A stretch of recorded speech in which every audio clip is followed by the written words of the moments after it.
So what's up sa inyong lahat? So gusto ko lang kayong bigyan ng update ulit.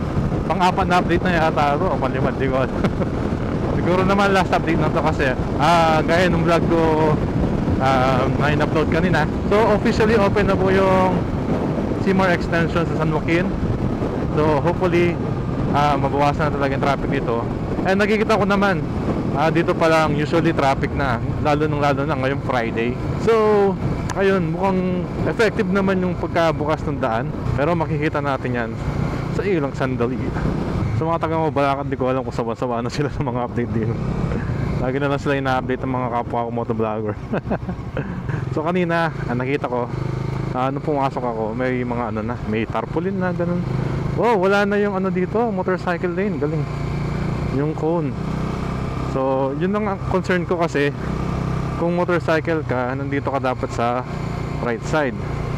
So paano if gusto mong dumaan doon, di ba? Pero ayos siya. Ayan, going to Severa and Bamban. Ito tayo. Nice. At least inayos na nila. Yung mga concern ko noon is na okay na. So ayun, dito tayo nagbabalik.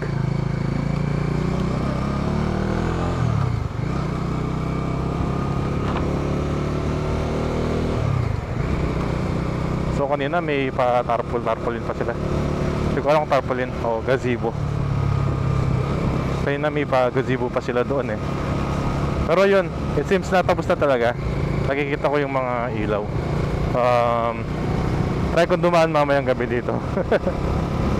Kahit i-update lang natin ng konti. So yun guys, sa mga taga Mabalacat dyan o yung mga galing sa Tarlac, Bamban, Capas, Severa, Tabon, yan, mga galing dyan and then papunta kayo sa Clark.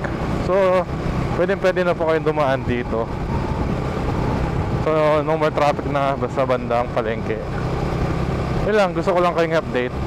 So maraming salamat po. Hanggang sa muli, paalam.